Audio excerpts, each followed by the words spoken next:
한반도의 젖줄 한강. 5,000년 한반도 역사와 함께 흘러온 한강수로 곳곳에는 한민족의 삶이 고스란히 남아 있습니다. 조선시대 때 모든 물류는 육로가 아니라 수로였습니다. 누군가에게는 삶의 터전, 생업의 현장이었던 나루터. 이제는 흔적만 남아있는 한강의 나루터. 이 한강의 나루터를 따라가며 한반도 내륙 수로의 역사를 살펴봅니다.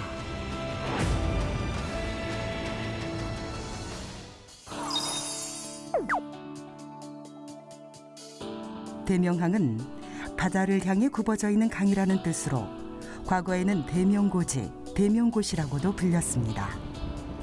그 당시에는 황포도태도 있었고, 그리고 또 여기 바다가 깨끗하니까 요 아래만 나가도 굴, 무슨 소라, 뭐 굉장히 다양한 이 어종들이 많았어요. 배를 멀리 끌고 나가지 않고 그냥 조그만 배, 말 그대로 황포도태 그런 거 갖고 요만큼 가까이 나가서 이렇게 잡아오고 그랬어요.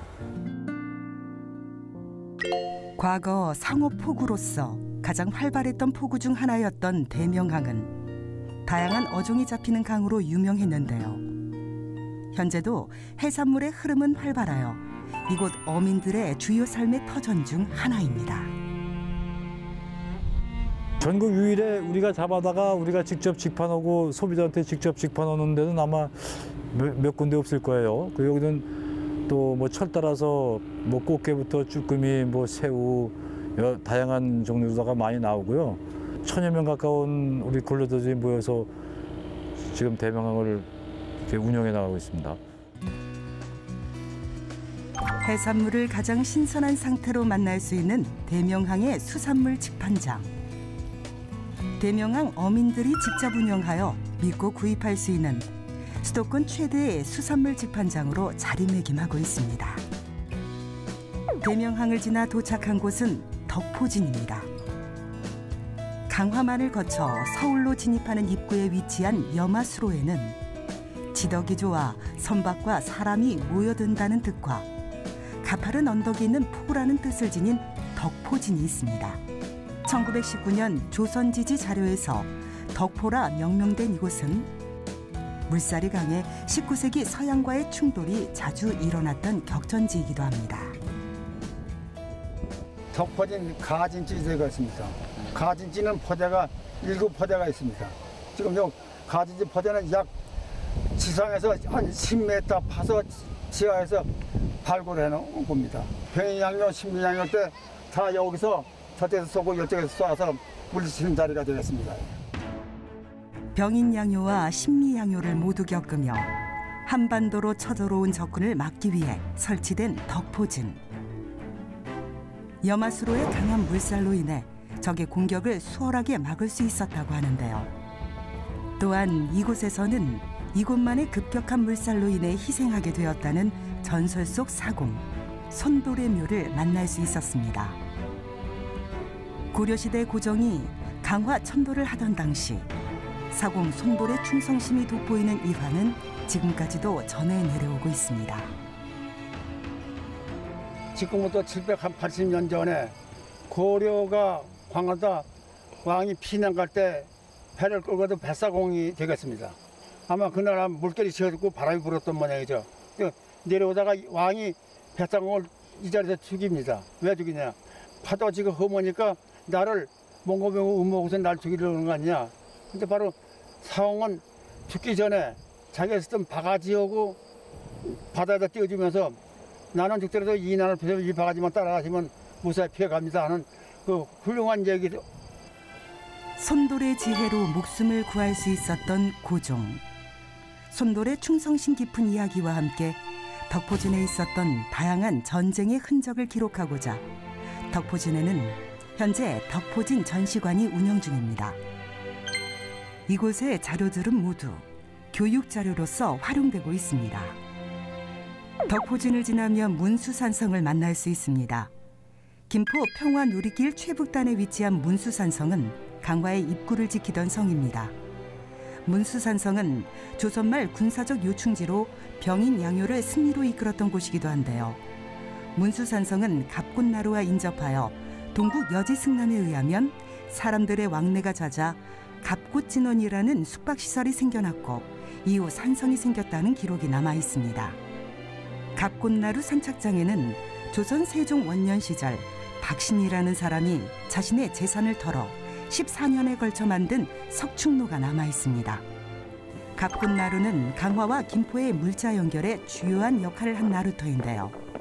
본래 갑곶이라는 이름은 고려 고종 시절 몽고가 침입하여 왕이 강화도로 천도하게 되었을 때 강 건너와의 거리가 짧고 수심이 얕아 군사들이 갑옷을 벗어 쌓아놓고 건널 수 있었다는 일화에서 유래한 이름입니다. 약 500여 년간 강화대교 개통 전까지 강화와 김포의 연결에 가장 큰 역할을 했던 갑곶나루. 현재는 역사 속에 잊힌 나루터가 되었습니다. 갑곶나루를 지나 다음은 조강에 도착합니다. 할아버지 조를 사용하여 조상의 강, 근원의 강에 자리한 나루터라는 의미를 담은 조강포구. 많은 이들이 이용했고 가장 번창했던 포구 중 하나로 기억되고 있는데요. 조선시대 때 모든 물류는 육로가 아니라 수로였습니다. 그리고 수로는 북한강, 남한강 수로 일부와 낙동강 수로를 빼놓고 나머지는 전부 다 해로거든요. 이 모든 해로가 모여드는 것이 한강 하구고요. 그 하구를 통해 가지고 통과하다가 중간에 있는 곳이 여기입니다. 뿐만이 아니라 쭉 남한강, 북한강이 모여서는 한강 본류가 오는 것도 여기고요. 그래서 이 지역이 상당히 중요합니다. 또 이 지역이 중요한 이유 중에 하나는 한강 하구는 여러분들이 알다시피 전부 다 바다로 연결되어 있거든요. 밀물과 썰물의 영향을 받아요. 그래서 바다에서 들어오는 배들이 육지로 가기 위해서는 밀물을 타고 올라가야 됩니다. 반대로 마포를 출항한 배들이 내려갈 때도 썰물을 타고 내려가는 것이 좋거든요. 그런데 이 조강나루가 있는 이곳은 밀물과 썰물이 교차되면서 물때를 맞추기에 가장 적합한 곳입니다. 그러다 보니까 여기가 좋고요. 그래서 한참 발전했을 때는 이 지역에 원이라고 그랬어요. 일종의 창고와 객관에 해당하는 건물터가 있었습니다. 관리가 나와서 여기를 관리했다는 것이죠. 조선시대 때 이 한강 하구 중에서는 가장 큰 포구가 바로 이 조강나루입니다. 가장 큰 포구였던 만큼 이곳의 조수간만의 차는 어선들에게 끝없는 고민거리 중 하나였는데요. 토종 이지암 선생은 이를 보고 조강물참이라는 시를 작성하였습니다. 이 시는 사공들이 즐겨 부를 수 있도록 쉽게 제작하여 조강을 이용하는 모든 어선들이 안전한 조운이 가능할 수 있게 되었습니다. 수질과 토질이 뛰어나 조강의 주변에는 많은 주민들이 모여 살기 시작했는데요. 예전과 같은 번화함은 없지만 조강 인근에는 과거의 기억을 간직한 채 머물고 있는 주민들이 아직 자리하고 있었습니다. 나루터는 글쎄 저기 연평도 거기 가서 고기를 잡아다가 이제 그 팔아도 먹고 이제 이 금방 아주머니들이 들어서 이제 그 떠다가 팔아먹고 그냥 그랬어. 그래서 그리고 인천서 이 한강을 따라서 서울로 가서 이제 그 마포 그 아니요 직급으로 치면 전철역이야. 전철역. 이 근방에선 조강님 못 당했죠. 사람들이 많고 애들도 많고 기운도 숫자가 많으니까 못 당하잖아. 내가 알기로는 뭐 여기 한 100여 대 저 넘었어요. 컸다고 동네가. 조강나루에 번화했던 시절은 옛 기록에서도 찾아볼 수 있었습니다. 각국의 여객선이 드나들고 예성강, 임진강, 한강이 만났던 조강나루. 인적이 사라진 지금은 드넓은 논밭만이 반겨주는 마을이 되었습니다. 조강나루는 본래 남과 북, 양측에 놓인 나루터였다는 사실을 기록으로 확인할 수 있었는데요. 지금은 찾아갈 수 없지만 애기봉 전망대를 통해 북측의 모습을 간접적으로 확인할 수 있었습니다. 지금 제가 서 있는 곳은 애기봉인데 애기봉 바로 하구 쪽에 있는 것이 조강나루거든요. 근데 한편에서는 조강포라고도 부르고요. 조강도라고 부릅니다. 조강도라는 것은 바로 상대편으로 건너가는 나루가 있다는 뜻이에요. 그러니까 여기가 조강이 있으면 반대편도 조강인 경우가 많이 있습니다. 늘 강을 사이에 두고 그런 명칭이 있는데요. 일제시대 때 만든 지도를 보면은 상조강과 하조강으로 나누고 있습니다. 그래서 어느 것이 더 활발하게 사용됐는지 모르겠지만 현재로 봐서는 보통 하조강이라고 표시된 것이 하구의 또는 포구의 기능을 했다고 생각합니다. 한강을 사이에 두고 같은 이름을 사용하는 두 개의 포구. 언젠가 다시 하나로 만나 한 포구의 기록을 되살릴 수 있는 그날을 기원해 봅니다.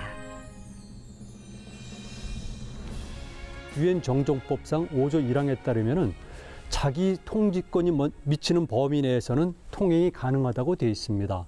또한 포구 안쪽에 접안이 가능하다고 되어 있는데요. 현실적으로는 불가능한 겁니다. 그래서 1953년 이후에 이 강들은 거의 제 기능을 하지 못하고 있는 것이죠. 죽어 있는 강이라 볼 수가 있습니다. 그 이전에는요, 한반도에서 가장 중요한 물길이었었거든요. 그런 의미에서 만약에 이 강이 살아난다면은 비단 남북 간의 문제가 아니라 이 강을 통과해서 우리가 서해까지 뻗어나갈 수가 있는 겁니다. 그래서 현실적으로도 의미가 있고요. 그다음에 죽은 강을 살린다는 생명의 의미도 있고요.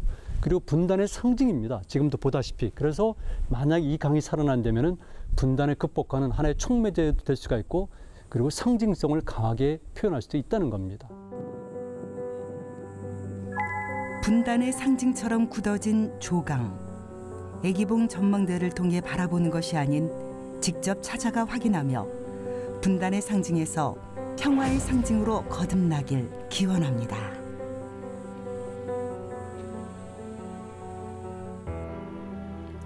조강나루에서 가까운 곳에 위치한 섬 유도.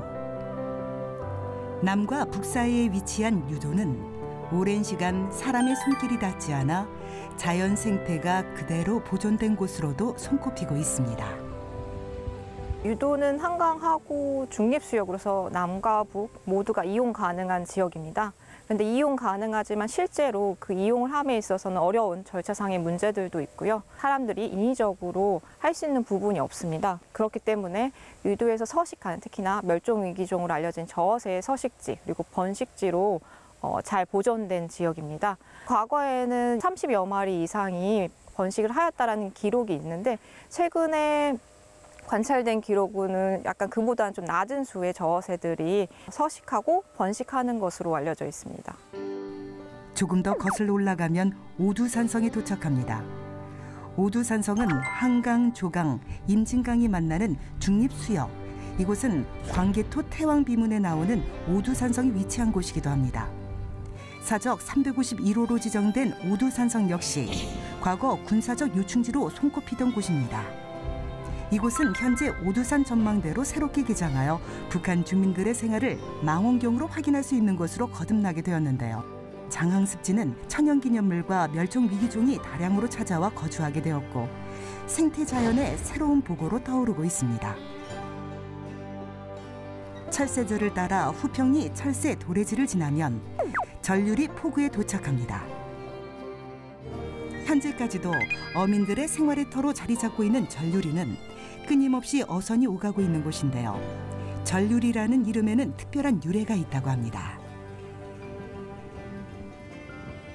물이 항상 이 흙탕물이 나자는 거예요. 흙이 매일 뒤집히니까요. 물이 시원해요. 막 뒤집혀요.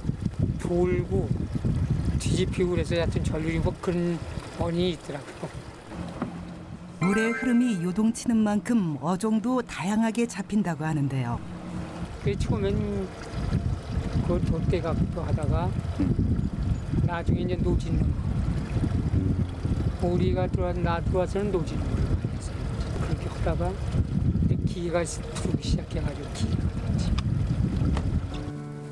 상당히 많은 양의 꽃게가 잡히는 전류리.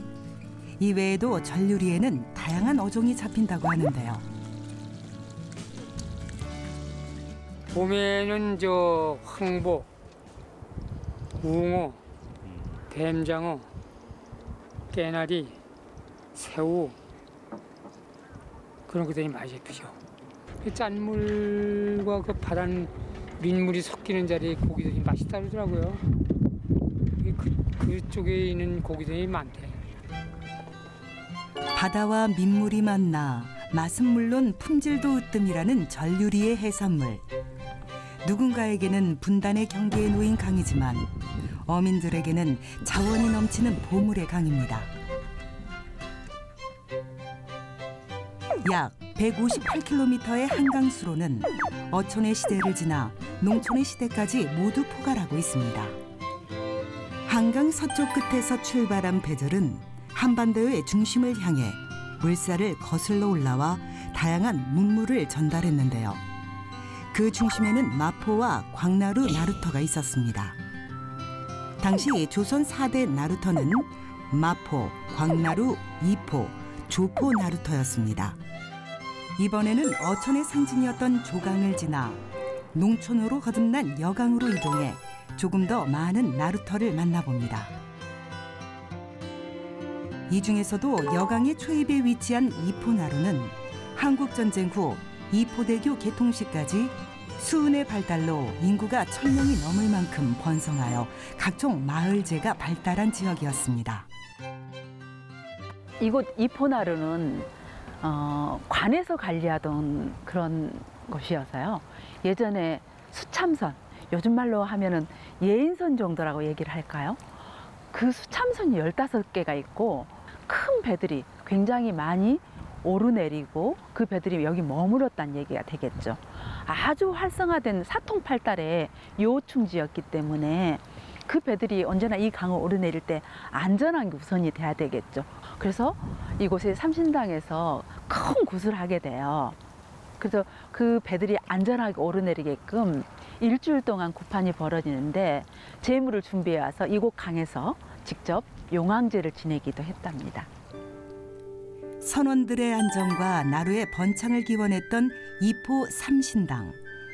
이곳은 선왕과 용왕 그리고 산신도사에게 제를 지냈던 굿당으로 음력 2월경 기리를 받아 굿을 한 뒤 3일간 마을 잔치를 했다고 전해지는데요.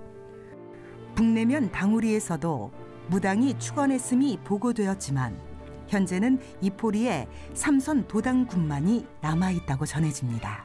요리들은 큰 흥화가 있어요. 대한민국에 2등쯤 둘째가는 큰 흥화가 있는데 사람들이 금쾌가 많이 모이잖아요. 그 사람들이 이제 장날마다 여기 장보러 나온단 말이지. 그 인원이 수백 명이요. 꽉꽉 차지. 여기에 마포로 내려가 다니는 돛담배가 많았어요. 한 10여 척 됐어요. 매일 실어 나르는 거예요, 마포로. 거기서 또 해담을 실어 오고, 새우젓, 조기 이런 거. 경기가 이렇게 좋으니까 사는 게 여유롭지, 좀. 석가래 하나가 이러는 석가래가 쭉 들어오는 조선귀화집이 많았어요. 조선귀화집 2층 건물 봤어요? 여기 조선귀화집 2층 건물이 있던데요. 조포나루 일대에는 경기도 문화재 자료로 지정된 영월루가 위치해 있습니다. 영월루는 남한강이 굽이치는 주변 경관을 조망할 수 있다는 점에서 여주 관내의 누정을 대표하는 건물이라 할 수 있습니다.